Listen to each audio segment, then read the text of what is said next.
Well, good morning, good afternoon, good evening, and welcome to the Time to Shine Happiness Show. We are so excited that you're here because today we are exploring how confidence and connection go beyond just words. It's because how we show up speaks just as loudly as what we say. So stay tuned.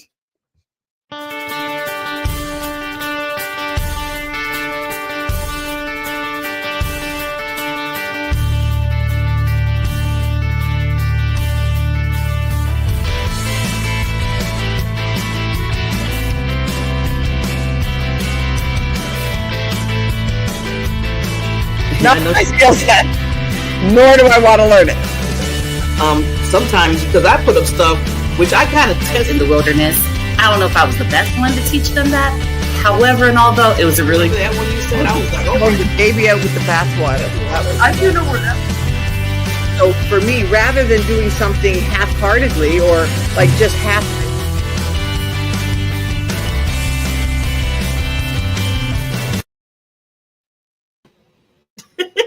I love that music. I love that music in the background. I don't know. I picked the goodie up there. Right there. Excited. Hey, okay. I'm sorry. I got to new thing. You know what? Welcome to the Time to Shine.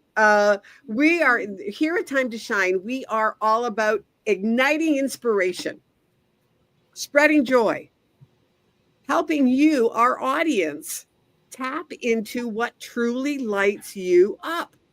Because we want you to have success in both your life and in your business with confidence and purpose.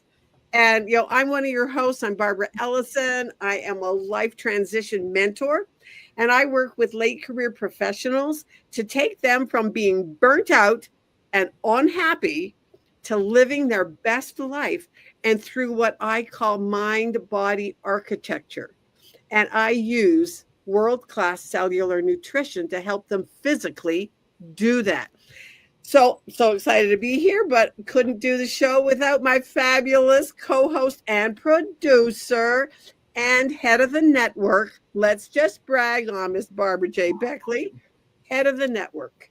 See, you do that. Why you do that? Ugh, because you won't do it yourself. Because you do that. We've been brought up that we don't toot our own horn. And you and I really have tried to get out of that a little bit because we need to. Yes. And see, now, Queen Barbara Ellison, I have to listen because you always give the wisdom to me. So I will listen. But thank you so much. I love you so much. But yes, I'm Barbara J. Beckley. And basically, what I do is I'm the digging person. I like to dig. I scavenger hunt. And I scavenger hunt people's passion and purpose because I want to make sure they're living that life. Not just a title to their name, just not somebody telling them what they should be doing, but dig deep. And then once we dig deep and say, oh my God, Barbara, the light bulb came on, right? Then after that, the light bulb has to be visible. So what I do, I help them right into visibility, which what we're doing right now. This is just an example of what I do. But the biggest thing is I always tell myself a cheerleader for people. Right. People, like you said, Barbara, just like you just told me about myself, we need to celebrate each other. We need to cheer each other. We need to lift each other up. And out of everything I do, I help people. I'm a coach and I do webinars, I do workshops. I do all that. But the biggest thing I always tell people, I want to be your cheerleader. Right. Just in case somebody missed out doing that for you. So yeah, that's what I do. Yeah. And one of the things I have to say is you want to be our cheerleader, our authentic us. The real. The real person that we are. Mm-hmm. And so a little bit today, and this is going to lead into who our guest is. And Danielle, you are going to love her, absolutely love her. But it's the power of unspoken communication. Mm-hmm. We start communicating before we even say a word. Excuse me. Mm-hmm. Oh, and and one of the things so often I mean, and everybody in this industry and pretty much in business have heard, that showing up is 90% of success. And I've heard that for years. So I looked it up. Who said that? When was it said? And why was it said? Well, it was coined in 1989. Oh, any guess who said it? Oh, see. Oh, you got me guessing who I like. We haven't done this in a while. 1989, you said? 1989, and who said it? Famous comedian. I'll give you that. Okay, good. You gave me a famous comedian. Robert Williams? Nope. Woody Allen. Woody Allen. He said that 80% of success is just showing up. But 1989, that was long before the internet. Yeah, that's what I was thinking about. Long before the internet. Yeah. I mean, it was probably in baby steps, maybe a thought in some IT nerd's brain. However, it wasn't a thing. But now they're saying that 95% today gives you the success. Showing up today gives you 95% of your success. So, it's like, wow. So how do we have that success? Well, that's what we're going to talk about today, because part of it is personal energy. Yeah. How are we showing up we ourselves in our presence, in our posture? Yeah. How are we communicating before we start talking? Yeah. It's funny it's interesting you say that, because I was just thinking that, just asking just myself a question, and I do this all the time when I walk in, like when I walk in a room, ask yourself, have you ever maybe walked in a room and then kind of felt the energy of somebody before they even spoke? Yep. And they left that impression. And I feel like but not only, I don't want to say, well, there's good and bad. So you got the bad energy, which can really feel that sometimes. I mean, it's like, I need to get out the room. And then you feel somebody with that really nice, positive, just a natural. And you know what? I'm going to do this to Queen Danielle. When I came into the virtual green room today, and I met her, I'm just real quickly, I can feel that through the screen with her. Her personality, her energy. I can just feel it. I don't even know her. And it's just like, wow, I like this lady. See, when you can find people like that, even before they say something, there's something there that you have to say to yourself, I need to meet this person. I need to talk to this person. It draws you, like you said. Right. And part of it is confidence. Yeah. And yet confidence is more than just words. Yes. It's how we carry ourselves. How you carry yourself, yeah. And I think this is one of the things that Danielle is going to address. What we believe about our own voice, and not just our voice, like our physical voice, but our voice of who we are, what we're doing, how we're putting ourselves out there, our authentic voice. Or are we trying to be somebody else? Ooh, I have to comment on. I'm glad you brought that up. I'm glad she's going to talk about that too. Because when you said that, Barbara, it reminded me of myself 15 years ago when I didn't feel like I had a voice. Exactly. When I was a shy person, when people were telling me, Barbara, you're stupid, Barbara, you're ugly, Barbara, da-da-da. I mean, that was going on since, you know my story, since I was like 7 years old. Yep. And then when I started, when I like broke out, like they say, hey, I had my like breakout moment, right? And started speaking, and thank God for people around me that believed in me. See, like you said, like we always say, sometimes people believe in you before you believe in yourself, and it helps you get out there more. And I had people believe in me, said, no, Barbara, and then when I started speaking and I was going to like Toastmasters, I do the whole Toastmasters thing and doing all that. Then I was okay. I'm going to cut in for half a second. And she's high up in Toastmasters. She just hasn't done just Toastmasters. Yeah, I kind of climbed the ladder. She's climbed the ladder. Well, I climbed the ladder. Okay, not kind of. Climbed the ladder. Yeah. I mean, I always believe in if you're going to do something, do it to the best of your ability, you know? So that's what I did, especially with me struggling so much with trying to be, like you said, my authentic self, believing in myself and knowing I can do it without all those little small sounds that was in my ear saying, you can't.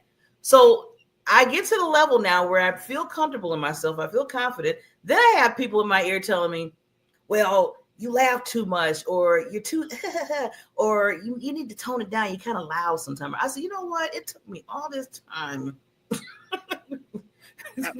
to talk, to feel comfortable. And now you want to come with some other stuff. So I just I just found out, Barbara, everybody's going to have their opinions forever until I die. So I got to do what I have to do. And you know what? The people that's going to be around me, they feel comfortable with me. They like how I speak. They like my energy. So I'm like, hey, you just not the one. Exactly. But it took me a long time to feel that way. Right. Yeah. And to really be myself. Exactly. And so many people, they exude confidence. I mean, they just walk into, like we talked about, they walk into a room, they are just present before they even say a word. I have to admit, so many times for myself, how do they do that? The thing is, though, now, Barb, I truly believe that it's a learned skill. And that's where Danielle comes in today. She's going to give us some specific things to do to hone that skill. Because when you can align your mind, who you are, your authentic self, their body, how we stand, all of those things, and how our voice, our physical voice, that's when we're grounded in who we are, our voice will follow. Yeah. And the communication becomes powerful and authentic. Yeah. I truly believe now that it is a skill to be practiced, to be used, to be honed, and to put ourselves out there by doing shows like this. Are you practicing some stuff right now? I am practicing some stuff right now in my voice. I can kind of tell because I said she got a little bit kind of and did this in just one lesson from Danielle today. She's magical queen. Wow. She is a magical queen. I like that. Because I realize now, so many times I would do it and go, ooh, I like that voice. I like the way that sounded. I felt comfortable and confident with how that sounded. Didn't know how to do it or replicate it. Well, guess what? Guess what Danielle does? She teaches you how to do that and replicate it so that it becomes second nature. I'm so excited to bring her on. Can you tell? Yeah, you got a lesson. Yeah, and you got a lesson, and she gave you a gift. And there's a lesson, and because really we've been talking about, the power of presence and nonverbal communication. Well, so that's what we're going to do with Danielle. And I have to tell you, I met Danielle on a branding event with my branding guy and loved her message. And I went, I got to talk to this girl. So then, of course, we had a fabulous one-on-one conversation. And then I knew that I had to have her on this show to share her wisdom, share her expertise, because she does exactly what we're talking about. She helps people align their voice and their body for greater impact. Yeah. Yes. Wow. So we are so excited. I'm so excited. We're going to introduce you to her, introduce you, our audience, to her after this break. And of course, giving our sponsor a word of love, those kinds of things. And just, to share what she's done and her free gift. Wow. I'm speechless. Can't you tell? We'll be right back. Yeah.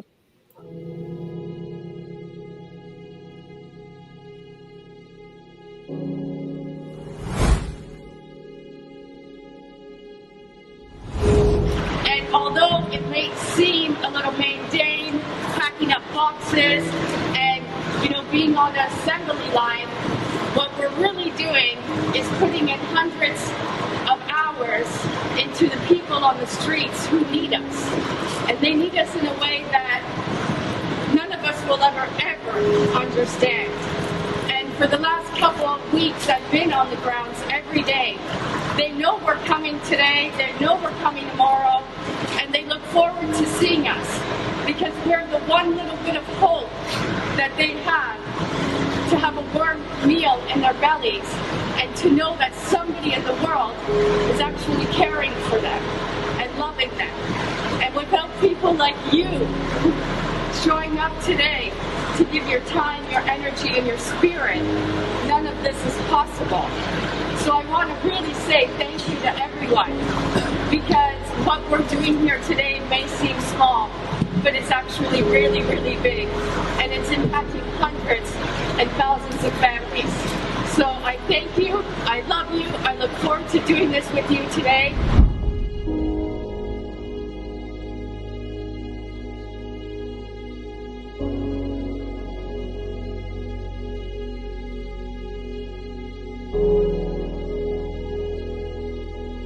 My name is Serena Buffalino, and I am the founder of Help Heal Humanity.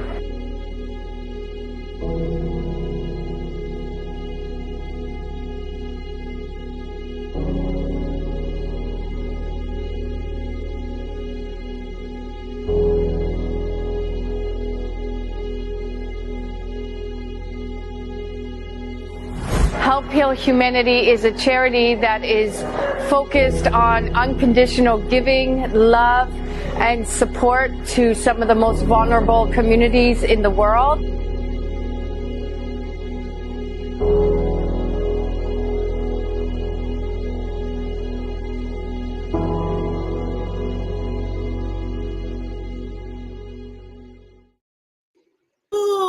We are back. We are back. If you're just tuning in, this is the Time to Shine Happiness Show with the BBs, myself, Barbara J. Beckley, and Barbara Ellison. And we always bring on some wonderful, wonderful guests. And we got a queen in the house, a magical queen at that, Mrs. Danielle. Hello, thank you so much for having me. I feel like I just want to bring you ladies wherever I go so you can introduce me. That was amazing. I don't mind. Thank you. I like traveling. Yeah. Yeah, we'll go on road trips together. It'll be amazing. Yeah. See, don't say that, Danielle, because I will take you up on it. Good.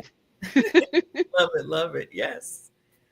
So, lady, just meeting you, just like I said earlier, we were talking about, when somebody comes to energy, if it's either negative or positive. And yours is positive. Like I said, I just met you. I feel like I've been knowing you for I love when I can meet somebody and say, I feel like I've been knowing you for a while. Like we've been really just kicking it like friends and everything. Totally. And, it feels good. It feels really good. So I always tell people, maybe you want to keep them people around, because if they're positive and they're moving the needle in their lives and they're helping other people, that's a sign. So I love it. And that's before you even open your mouth. So that's amazing. Amazing. And I love the hair too. Oh, thank you. It helps. The hair helps. I think that was the first thing I said too. So I love the hair. Yeah. One day, the hair is part of. I was listening to you, Barbara, talking about overcoming feeling small and not feeling like you have a voice, and the hair was definitely part of that. Is part of claiming. I was one of those people that I always tried to fade into the background, and I never managed. And the bullies would find me no matter where I was hiding, kind of thing. And this is part of me owning my visibility and claiming it is the hair for sure. Oh, so you dealt with that too? Yeah. Yeah, it's kind of sucky, but yeah, it is. But I'm glad, like you said, now you own it. It's like, once I kind of got to I bounced out, then people were like, okay, first you weren't talking, now you won't shut up. Excellent. I said, nope. I said, I'm gonna do like Barbara, do that little what you showed her. No, I'm not gonna shut up just now. I'm going to talk the way I want to the world. Absolutely. Yes. Absolutely. Love Express yourself. That's what it's all about. That's what it's all about. Yeah. So I always ask this question because I'm really curious on how people like get started. Because like you just said, you did a little story about, what you dealt with. And with the voice body instrument, I love that. I love that whole concept. So I was wondering, in whatever pivotal moment that you kind of just found that out, like in your life.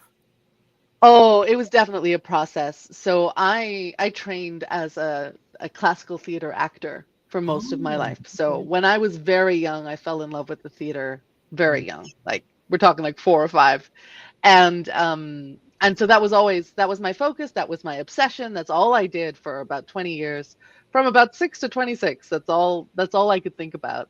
And it was quite a journey finding my voice, because I used to kind of sound like this. This was like my original kind of like voice and accent was this very kind of nasal, flat, kind of voice.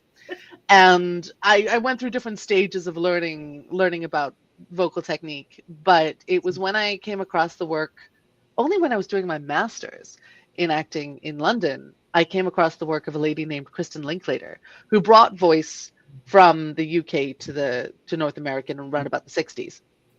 And she's written a book called Freeing the Natural Voice, which is beautiful.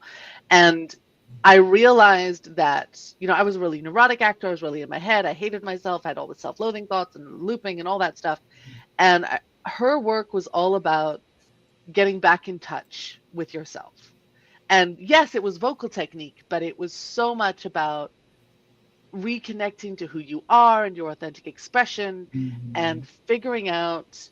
She's got a lot of beautiful kind of developmental psychology ideas in there around how we develop our voices, because they develop when we're so young, and all of our insecurities and all of our ideas about the world and those ideas about what we should be come through in our voice. And by working on your voice, you're working on the entire human being.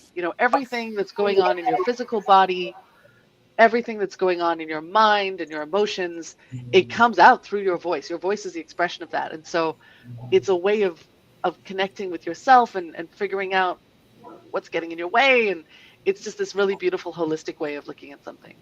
Yeah. I was just thinking when you were saying that, Queen, and I was just thinking of how back, when I'm aging myself. I know you're younger than both of us, but I'm just going back to where we were communicating, like, to each other. And, we had a phone at the time. Yeah, we did have a telephone, Barbara Ellison, when we were younger, right? Well, yeah. Little round thing, Yeah.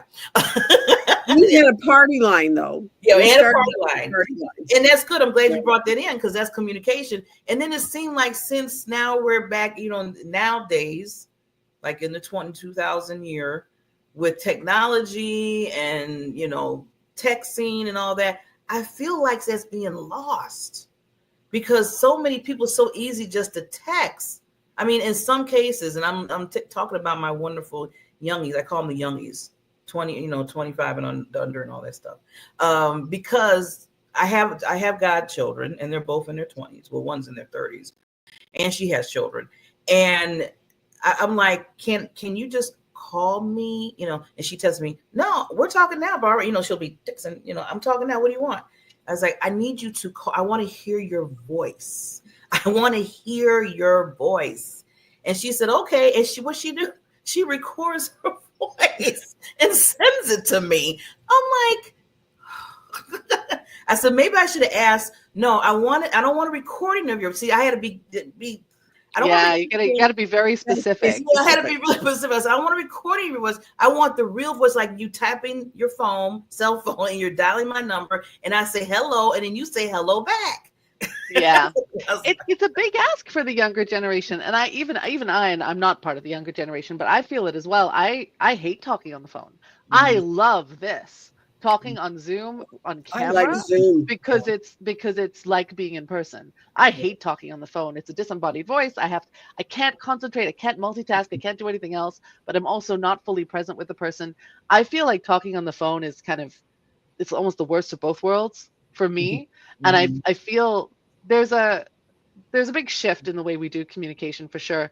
I think technology is changing the way that we connect, But I think there are a lot of wonderful things about the way we can connect now that we couldn't do 10 or 20 years ago. The phone call is definitely going the way of the dodo, but it's being replaced with a video call, which I think is even better. Right. So, there's that. And I think they cheat. And I believe everything you said, Danielle. I totally, like I said, first of all, let me put a disclaimer for myself. I love the technology. I wouldn't be meeting Queen Danielle, Barbara, nobody, people from different countries. I mean, it's just a whole world of excellence there with that. The thing that I just don't want to leave us is that communication, like you said, hearing the voice and really talking to a person. Like right now, what we're doing. I love this, like you said.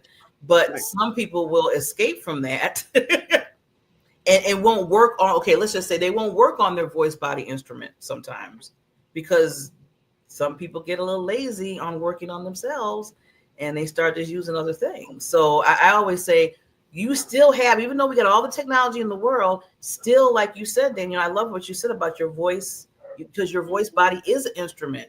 It's not AI. AI is wonderful, but you still have to be, like you said, your authentic self.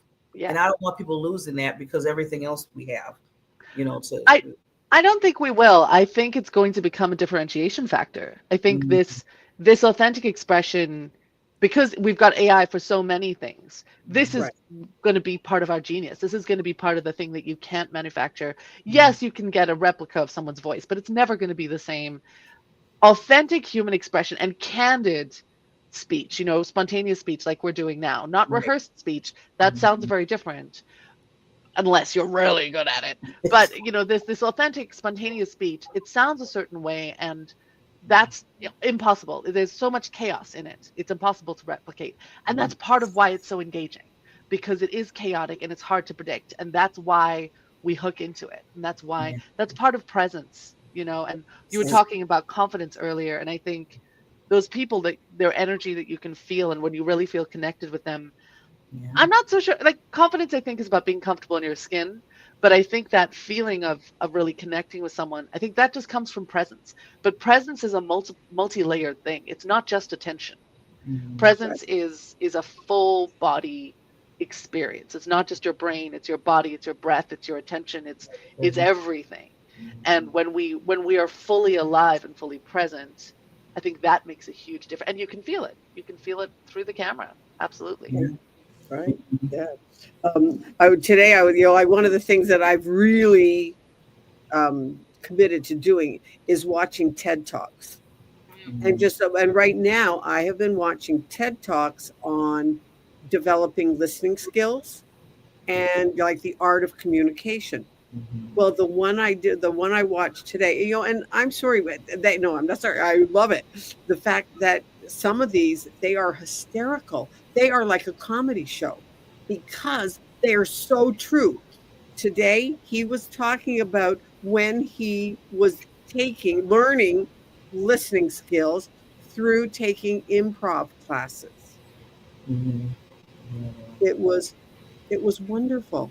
And I was like, okay.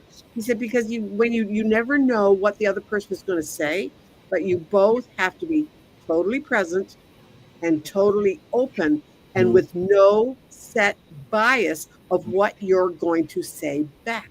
Yes. Now, and that hit me like a ton of bricks, because I know there are times when I am in conversation with somebody and I'm like thinking, oh, well, what am I going to say next? No, Barbara, do not think about what you're going to say next. Listen to what is being said right now. Yeah, being present. Be present. Yeah. So it was like all of these things that they can still be fun. It can still be such a great exercise. However, we do have to learn how to do it. It's not something, some people do it naturally. And I like we talked about the first part. I've always wondered, how do they do that? How do they do that? But now I know that part of it is that they've learned how to do it. I never thought of it as being a skill. I think some skills you learn consciously, and some You're skills, like it looks natural. You're like, oh, that person's got it naturally, and maybe they even think it's natural. But Right. things like deeper listening, presence, speaking skills, leadership skills, those are all skills that we all Right. have to build. Some Right. people are exposed to experiences where they learn the lessons naturally and they build the skill organically, but they're still building the skill. It's Right. not it's not intrinsic. It's not a talent Right. that you're born Right. with or not. Right. Yeah. And plus, one of the things in this one that I listened to today, they were talking about just when you listen and then how you respond to when somebody makes something that's not quite, ooh, that didn't quite land. Yeah. The example that he gave, and I'll have to look up his name. The guy's his name is Miles Davis. Absolutely a phenomenal musician, I guess. Yeah, my dude. So Oh, yes, Yeah. Miles Davis. Miles Yeah, Davis. he's amazing. Yes. Kind of Blues, one of Yeah. my favorite albums. Yeah. So When she said that, I was like, yeah, Miles. one of his keyboard players was just starting out, Herbie. He was in the middle of this huge, and he totally played the wrong chords. So right at that moment, Miles had three choices. They could either stop the show and say, okay, like Herbie, let's do it over and do it right. Or he could ignore it and just go on. And then that would always be Herbie's mistake. Or he took that chord and put all the other fun chords that go with it and made it into part of the piece. That's jazz, baby. And I went, how often do we do exactly that? Instead of just saying, hey, ooh, yeah, I've never thought of it that way. When somebody says something that we don't quite gel with. Wow, let's start learning some of these things. And I learned it from watching a TED Talk today. There's some amazing stuff on those TED Talks. Yeah. One of my favorite things to do is to watch a whole bunch and make notes about, obviously learning from the talks, but also, as a speaking coach, I'm always learning about speaking as well. And watching and going, what do I like? What don't I like? And one of my favorite exercises to do whenever I'm analyzing someone else's performance is that a preference, or is that something they're doing badly or well? Because when you're watching speakers, a lot of the time you'll have an instinctive, like, oh, I don't like them, or oh, I do like them. And sometimes that's because they're speaking in a communication style that suits you. And sometimes they're doing it badly. But it's not always easy to tell the difference between preference and quality. And that's one of my favorite things to do, is kind of tease it apart. Are they doing something really well that just isn't my style? Or are they doing something that is my style, but they're doing it badly? There's, is it a craft thing? Is it a taste thing? Because there's a lot of advice out there that really is taste advice, but it's disguised as this is the right way to do it, which is, this is authentic expression. This is what it's all about. As long as it's real, it's right, and as long as you are expressing yourself clearly and effectively, if what you're saying isn't what someone likes, that's a totally different thing. If the way you're saying it isn't what someone likes, that's also a totally different thing. If it is your pure, authentic, real expression, and it's effective and it's clear, you're doing it right. And no one shouldn't be telling you otherwise. Ooh, you know what? Now, Queen Danielle, you gonna make me go back and tell a friend of mine, because he's a storyteller and speaking coach too. And I'm gonna have to go back and might have to apologize to him, which is gonna be very difficult. And the reason why I'm saying that, because when you said how a person expressed themselves, they might say it in a way, because he's very, educated. He's very smart in what he says, because he gives a lot of good feedback to people what they're speaking. But it's the way he says it. And I've been knowing it for a long time, and I keep saying, I always tell them, I say, you're good. You catch people, their feedback, what they're speaking. I mean, you on target, but it's the way you come at it. People be like, okay. And then it gets them to close the ears. So he said, and you know what he always tells me? Well, you just screw them. That's the way I do. Well, me. this is I'm not another thing. different, you know? Yeah, I was like, oh. This is another thing. So when it comes to feedback and communication, like, yes, your expression, screw up. But if your intention is to help that person, then that has to be part of your communication as well. That has to be part of the context. So if I'm just like expressing myself joyfully, if I'm like singing or expressing myself, then I don't care what anyone else thinks. But as soon as I'm speaking for a purpose, like maybe I'm trying to give a speaker some feedback, it's not just about my authentic expression anymore. Now it's also about my intention. Do I want them to receive it? And so I need to take them into consideration. I need to think about who they are and where they're coming from. And I find it's very easy, especially with feedback. It is so easy to give people a list of things that you noticed that they did wrong. That's not necessarily useful, because that they're just going, their ears are going to close, or they're going to get overwhelmed. They're going to shut down. Finding one thing, and I love the sandwich technique. You know, you did something right. You could improve this. You did that great. That's lovely. Or just finding the one thing, like, hey, why don't you try this next time? I can see what you were trying to do. It didn't quite work. Try this. Because that's constructive criticism. That's actually useful. They're going to use that. A lot of people think of feedback and criticism as though I'm going to show off how much I know and tell you all the things you did wrong. But is that actually going to help them? That's, you know. And so now, see, now you're teaching me here. We're doing a teachable moment. It's good. This is really good. So, Barbara, yeah, because I'm loving this, because you're helping me out. Like I said, I might have to, well, not apologize, but just kind of explain a little differently. But like you said, it's one thing to be yourself, and we're going into authentic self, because that's what you do too. You help a lot of people. But then when you're coaching, different, and helping, trying to help, like your intention, like you said, I love how you said that. You got to take it a little bit different, because I always tell him, going back to him, because we're using example, since he's, part example.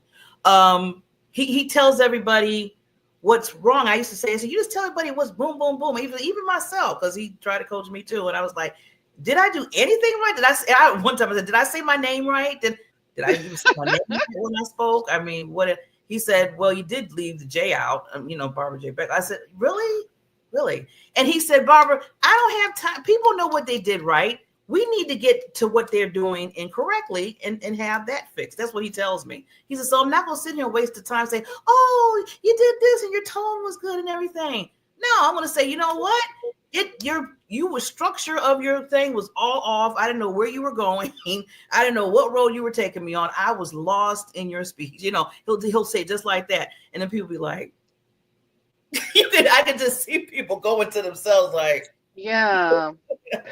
I did a little soapbox about exactly what you're saying on my YouTube channel the other day, because I grew up in South Africa, which is a very different culture from where I'm living now in Canada. And it's a very kind of efficient, negative feedback based culture. So when I was growing up as an actor in the youth theater, if you didn't get any notes, it meant you were doing a good job. And yeah, they would only tell you what you did wrong, because we don't have the time to tell you. We don't want to baby you, kind of thing. And I used to think that was more efficient, until I have this amazing acting coach, Larry Silverberg. He works out of Tampa, this Florida area. He's amazing, and he only gives positive feedback. And I was like, well, how are people going to improve? The learning curve was so much steeper. People improved so much more quickly, because he would wait until he knew exactly the right thing to say for them in that moment. And this is the thing about feedback. Like, yes, I can show off how much I know by giving you a list of all the things that make you imperfect, but that's not going to help you grow. If the intention is to show off, then great. But if the intention is to help you grow, and again, it depends on the relationship with the person you're giving feedback to. I always ask, what type of feedback are you looking for? What are you focusing on? Because if they're focusing on authentic connection, and I'm telling them their word choice was wrong, that's not useful to them, because that's not what they were focusing on, So you got to know what the intention of the person you're coaching, you got to know what they were working on first. Like, what are they actively trying to improve? And can you help them in that thing? If they want like a fire hose, this is all the things that you could do to improve, you got to get permission for that first. You got to get some sort of consent of like, I'd love to just give you a download of all the things that I think you could improve. Are you open to that? You know, Thank because you. at least they're ready. Yeah. So so there's like you said, Daniel, there's a difference between you just being your authentic self and doing your thing. Like you said, yeah, I want to be who I am, is my personality, to the point where now the other side of the fence is, okay, now you're coaching, you're teaching, you're mentoring. It's a little different flavor here. Very. You know, and I mean, I'm not, you know, I think Barbara's the same, maybe Barbara's the same way. I tell people, yeah, I like you to be straightforward with me. That's how I've been learning like that since I was a baby. My mother was like Sergeant Beckley. I mean, she, you know, that's what she was. So I'm kind of used to that. It's like ingrained in me. But there's always a certain level. Even there's a certain point in time, even with me, to say, well, wait, time out. Time out. Now I'm going back. Now I need to go see a psychiatrist now after I got done with you, because you hit some points I didn't want to go back into. But yeah, so I always say that, like you just said, I love how you said it. Get the permission from the person, you know, because it's like you said, it's a different thing, instead of just saying, well, and then all of a sudden he's like, well, you know what? And then he goes into himself. I've been telling him for 5 times what to do, and they keep doing. He said, now I'm impatient with them. He said, I can't take it no more. I'm just done with them. I'm like, oh, okay. So that's another problem. A whole other problem. Maybe you're not cut out to be a coach. You know, people will learn in their own style, and it's, you know, you got to know where they are. You got to take into account, you know, are they a beginner? Are they advanced? Like, you know, I'll have drop-ins, like coaching drop-in, you know, when I have speakers of very inexperienced speakers and very experienced speakers all coming together and like playing together. And I will warn, you know, the rest of the audience, you know, everyone else who's in the workshop will say, look, this person is getting very specific feedback because we have worked together for 5 years. They know me really well. I know them really well. I know they can take it, and they've asked for it. Yeah. So when you see me picking them apart, don't think I'm going to do that to you, because they've asked for it and they're ready, and they're at that level where they're, you know, they're like a pro athlete. They're ready for it. Whereas I am going to treat my beginner speakers so gently and give them just one thing and nurture them, because there is nothing that is going to make you grow faster than natural confidence and self-esteem. If you can trust yourself, when you can go, oh, that felt good, so I know it's good. Yes. You're gonna rock it. You're gonna go so fast. But when you're doubting yourself and it felt good, but was it good? I don't know. I have to ask someone else. That self-doubt is going to keep you stuck. So the more I can help you hone your instincts and understand what your body is telling you, understand what data is coming through, so you can go, I know that was good. I know that wasn't. And then you can trust yourself, and you'll just explode, you know. Right. Yeah. So I'm going to jump in here and have you talk about your free gift. Oh, yes. Well, I kind of want you to talk about my free gift. Well, I'm going to do that, but Danielle offered a free gift. Well, I believe in that. If I'm going to tell somebody about a free gift, I'm going to look at it myself. Well, I did Danielle's free gift today. Barb Beckley is putting it in the show notes about how to unlock the power of your voice. And it's an actual exercise to do. The video was very specific how to do it, how to find how to do it. I loved it. And I realized that there have been times in the past where I have used the technique without knowing how to get it and how to replicate it. I just knew that sometimes I liked the way I sounded that. I liked the way that sounded. Didn't know how to replicate it or how to do it all the time. Well, guess what? She teaches you how to do it all the time. This is what technique is all about. It's about taking, when you're in the zone and you're in flow and you're amazing, it's just about how to replicate that when you're having a bad day and you haven't had enough sleep and you're stressed and blah, blah, blah. How do we replicate that when you're in the zone and you're wonderful and you're inspired and you don't need anything? How do we get that to show up on all the other days? That's what technique is for. And this exercise is my favorite exercise. I've put it together. It's kind of a cobbled cobbled little Frankenstein of an exercise of a couple of ones that I've learned over my life. Some of them for stage fright, how to calm yourself down, how to get into your body, how to switch the brain off a little bit and get into your breath. Some of it for voice projection and strength. Some of it for authenticity. So this exercise it's a Frankenstein of an exercise to bring all of those things together, because one of the main reasons that we don't fully embody our expression. So you have an authentic self inside, and it doesn't always make it to the outside, you know?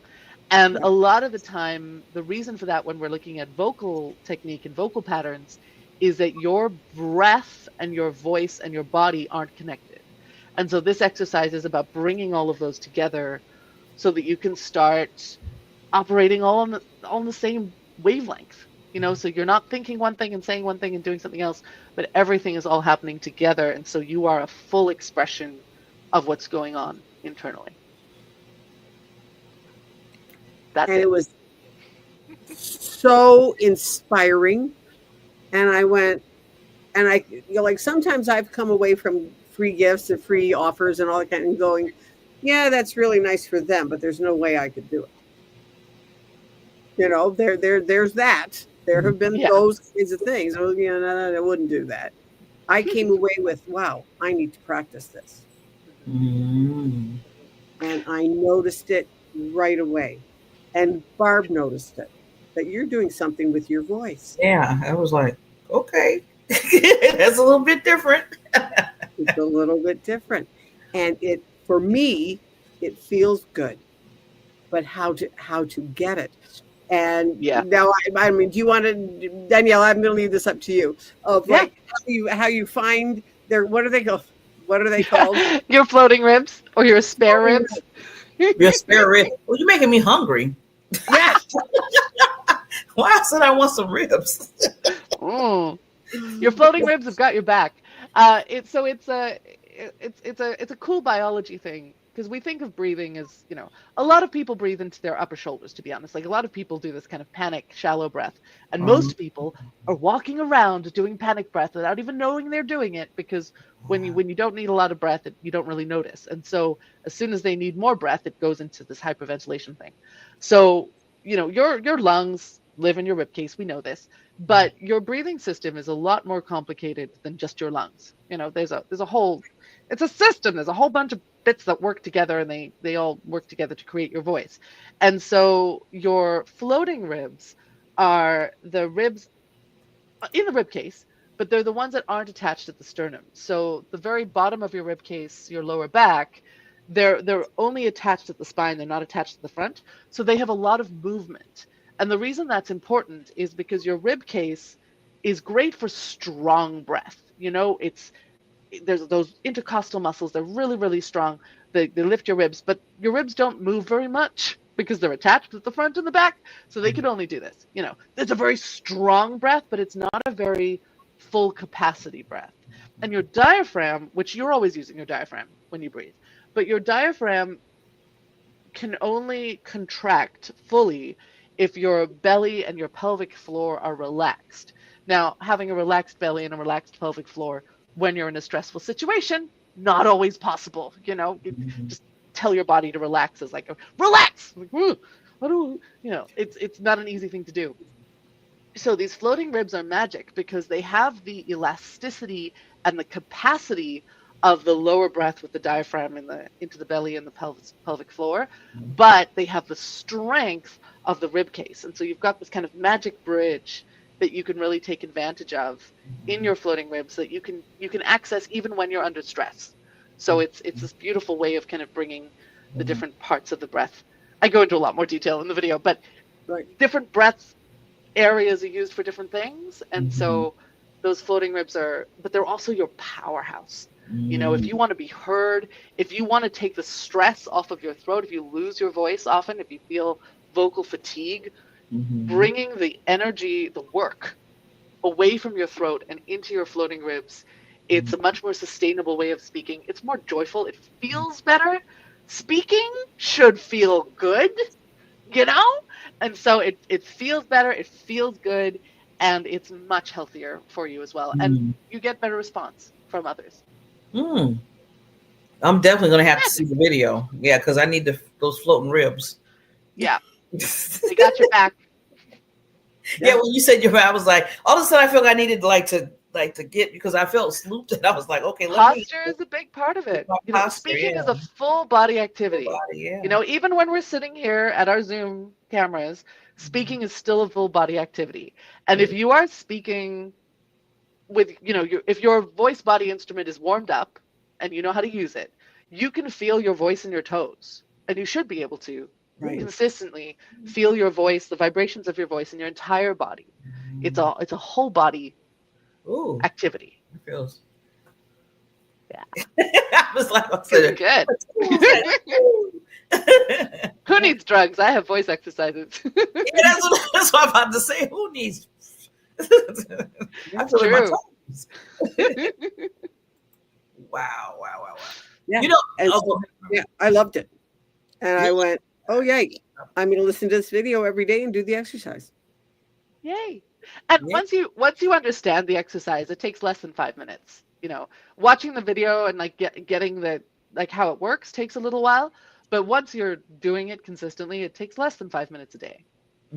So, and it can make a huge difference throughout your day. Yeah. Huge difference. Oh, one of the interesting things was if you have hiccups. Yeah. It cures the hiccups. So you don't have to be like this. Like no, it's your breath, and it's like. No, it's about bringing intention into the diaphragm. So hiccups are like a little flutter, like a little spasm of the diaphragm. And so this is about using it very consciously. And by using it very consciously, you kind of override the spasm, I guess. I don't know the science of it, but I know it works. I think I'm going to try that, because what I usually do is I feel like I'm just about to die.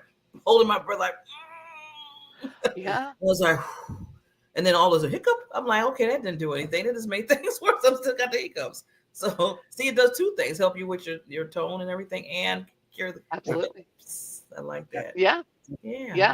And it slows your heart rate, and it also doesn't cure stage fright, but it helps you harness that energy into something more useful.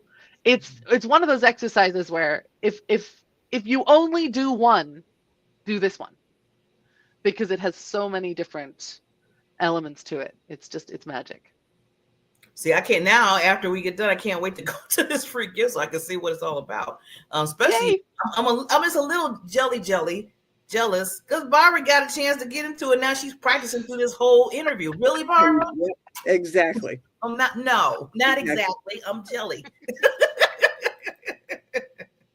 Me and Barbara. Now you're gonna have competitions. Who's more connected to their voice in every interview? I'm more authentic. No, I'm more authentic. No, you are. I am. But okay, I'm going to cheer myself on this one. At least I am present to see how Barbara's using the technique. Exactly.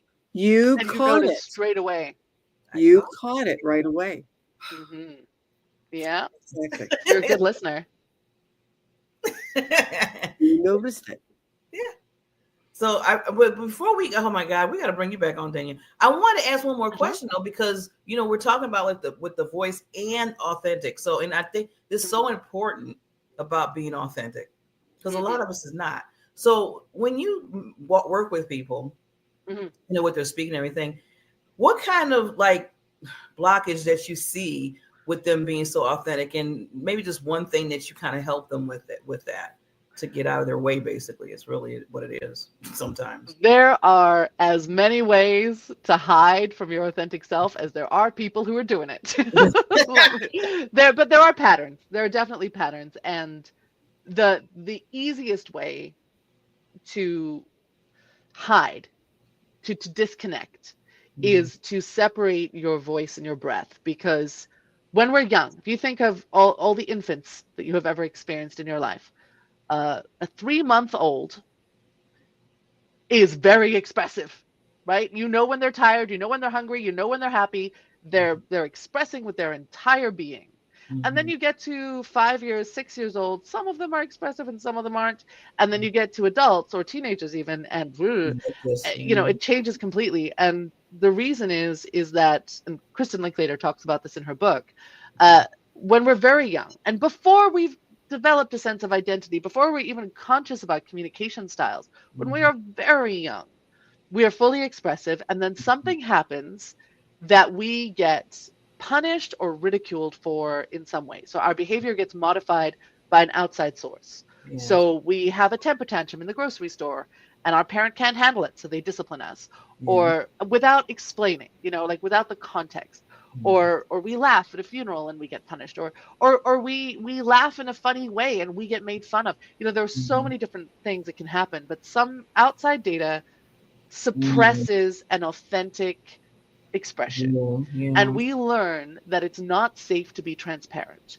I cannot be my fully embodied expressive self and be safe at the same time as a child, because I don't understand the world and there's so much going on that I'm not conscious of, And so we learn that, and the only way to really lie is to separate your voice and your breath. Because if I am fully connected and I say, I'm so happy, you can hear it, right? But if I was disconnected,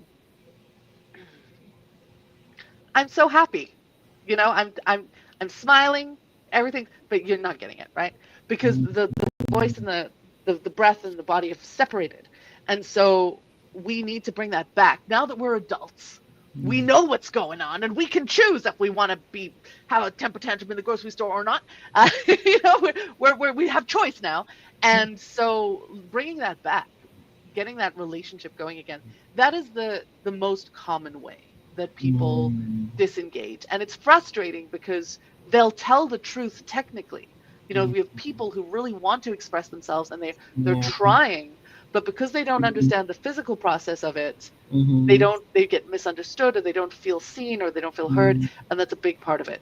The other thing is, one of the biggest places that people block themselves is the jaw. We hold tension in the jaw. And it's very common to see someone, you have an authentic impulse and it comes up and it stops here. Before it comes out. And we have this control over our breath again. And it's like, I have a full breath and then I hold a bit back because I want to make sure I'm controlling what's coming out of my mouth. And I'm fighting back how maybe I'm angry and I don't want you to know. Or, there's so many tiny little subtle ways that we control ourselves. And it's so often in the jaw. And watching someone release their jaw can be a really emotional experience, because your jaw, when your jaw is actually relaxed, how many people walk around like that? Nobody. We're holding our jaws closed. Even if you're not tense, even if you're not clenching, if your jaw is closed, you are using your muscles to keep it that way, because your relaxed jaw. Right. So there is so much residual sneaky tension that you don't even know is there in your jaw. The stuff is going on in there. So if you're interested, if you're curious, look at your relationship with your breath. Notice where and when you're holding it, but also look at your relationship with your jaw and what's going on there. That would be my advice. Wow. So, because, sometimes when you're, especially if you have to give bad news or have to talk to somebody and you don't like all that drama, because that's me, I tend to kind of be like, okay, I don't want to go there, because I know, especially when the person, they're going to want to probably do that back and forth with you or whatever. I can't stand that either. It's like, just listen what I have to say. But that's when I be like, get tense. I be like, I said, I can't say them because I know they're going to be like, so I'll be like, so yeah, you're right. And it's like, I have to stop right here. Yeah. And sometimes, and it depends on the person we're communicating with, it's amazing actually how responsive other people will be when you're really fully in your body. They will feel more seen and heard because you're more present with them. When we're planning what to say and all that kind of stuff, they can often feel. But if you're really fully present and connected to yourself as well as to them, it's amazing how often those bad communication habits that they have will also go away. But sometimes they don't. Sometimes they're very stubborn. And then you just have to go, okay, I can't I can't be my fully expressive self right now, but it's a choice, and I'm choosing, and I'm putting a boundary around it. And when I'm done with this situation, I can go back to being my fully expressive, authentic self. That was a good thing to say too, Queen, about, the boundaries too. Because you're not gonna let anybody just do, whatever. You're like, no, I'm not gonna deal with that. If you want to sit there and be, Mr. Snuggles or whatever you're looking like, I'm not going to be there with you. So I'm about to go. I'm expressing me. I'm leaving this particular thing. Yeah, absolutely. That's good. And there are certain people in your life, sometimes certain family members that you can't be fully expressive with, and I certainly have experiences where there are certain people in my life where I have to put up some walls, for sure. But I make sure that I know when I'm putting them up so that I can take them down again, because I don't want to live in that space. Personally, that's the way. I don't want to live like that. I want to live open and free and expressive and joyful and all the time. So I've created a support network in a world that I can do that in. Not everyone gets to do that. I'm lucky. I'm self-employed. I get to choose who I talk to every day. Not everyone gets to do that. If you're in an office with toxic people, you got to be careful. But there are things that you can do to protect yourself, and also to create barriers, but still stay true to yourself as well. There's lots of little subtle things that we can do to stay connected, even if we're protecting ourselves from someone else. Yeah, that's quite subtle. That's a complicated thing, but but that's good. I mean, there's the techniques are there. So they are. Oh wow, Danielle. Barbara, we got to bring her back. I love her. All the love. I do. This was so fun. Yes, this was so fun. So Miss Barbara, I'm gonna let you keep practicing because I know you're there practicing. Any last words, Queen? Just reach out to Danielle and get her free gift. I do. How often do I really say, get the free gift, get this free gift? Do it.